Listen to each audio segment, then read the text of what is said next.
क्या नाम है आपका? धीरज कुमार। क्या हुआ आपको? सर दर्द कर रहा है, फीवर है और हाथ में दर्द है। धीरज कुमार जी कितने साल के हैं? 20 साल के। 20 साल का यंग आदमी, सर में दर्द कर रहा है, व्हीलचेयर पे आया है, आंखों में दर्द कर रहा है, धुंधला दिख रहा है, कुछ दिनों से बुखार आ रहा था। और बताओ। और काफी दिन से ही ऐसे थोड़ा थोड़ा कमजोर हो गए हो? हाँ जी। तो 10 ऐसे लक्षण जो भैया के अंदर आ रहे थे। पहला सर दर्द, कितना सर दर्द था? काफी था। काफी सर दर्द था, झेल नहीं पा रहे थे। दूसरा उल्टी, कितनी बार हो रही थी? दिन में कम से कम 7 से 8 बार। 7 से 8 बार उल्टी हो रही थी। हल्का हल्का बुखार कब से था? कम से कम हो गया है 1 महीना। 1 महीने से हल्का हल्का बुखार। तो 3 क्लूज आपको मिल गए। सर में दर्द, उल्टी, 3 महीने से हल्का हल्का बुखार, जवान आदमी, फैटीग, कमजोर हो गया, चलने फिरने में दिक्कत, लैट्रिन बाथरूम जाने में दिक्कत हो रही है, खाना छूट गया, इरिटेबिलिटी, गुस्सा, चिड़चिड़ापन, पर्सनैलिटी चेंजेस, बड़ा विड्रॉल से हो गया, किसी चीज में मन नहीं लग रहा है इनका, वेरी वीक। फिर सेंसिटिविटी टू लाइट, रोशनी में मजा नहीं आ रहा, अंधेरे कमरे में बैठने में मन कर रहा है, और कई बार कुछ इनवॉलंटरी मूवमेंट, ट्विचिंग जैसा महसूस हो रहा है। अगर ये लक्षण किसी में आ रहे हैं तो क्या होगा, दिमाग में क्या बात आनी चाहिए?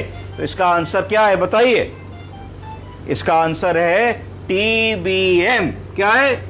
Tubercular meningitis. ट्यूबरकुलर मेनिंजाइटिस दिमाग में आना चाहिए। ट्यूबरकुलर मेनिंजाइटिस क्या है? ये एक सीवियर इन्फेक्शन है। कहां पे? मेम्ब्रेन में। कौन सी मेम्ब्रेन? जो दिमाग के आसपास, ब्रेन के आसपास मेम्ब्रेन, झिल्ली और स्पाइनल कॉर्ड जो होती है, इसमें अगर एक इन्फेक्शन हो जाता है, किसकी वजह से? माइकोबैक्टीरियम ट्यूबरकुलोसिस का बैक्टीरिया इन्फ्लेमेशन और इन्फेक्शन कर देता है रीढ़ की हड्डी के पानी में, ब्रेन और ब्रेन के झिल्लियों में, तो ब्रेन में सूजन आने लगती है और इंट्राक्रैनियल प्रेशर बढ़ने लगता है, जिसकी वजह से आदमी को ये सारे लक्षण आ जाते हैं। तो 10 सिम्टम मैंने आपको बता दिए। रिस्क फैक्टर क्या है? क्यों हुआ होगा इस बच्चे में? इसलिए हुआ होगा क्योंकि इसको कहीं ना कहीं से माइकोबैक्टीरियम ट्यूबरकुलोसिस का इन्फेक्शन लगा। क्यों लगा इस आदमी को? इसमें क्या रिस्क फैक्टर होंगे? तो सबसे पहला इनमें होगा कि इसकी इम्यूनिटी वीक होगी, कुछ इसका इम्यून सिस्टम वीक रहा होगा। कहीं ऐसा तो नहीं कोई प्री डायबिटिक सिचुएशन रही हो, ऐसा तो नहीं कोई अल्कोहलिक कंजम्पशन करता हो, ऐसा तो नहीं कि भाई कुछ पीते थे, भैया पीते थे?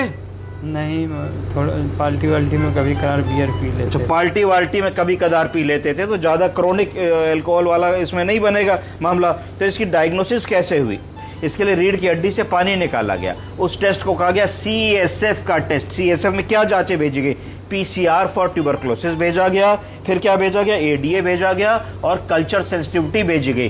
तीनों ही चीजों में माइकोबैक्टीरियम ट्यूबरकुलोसिस की ग्रोथ हुई और पॉजिटिव रिपोर्ट्स आई। तो आपको क्लियर हो गया कि भाई इस बंदे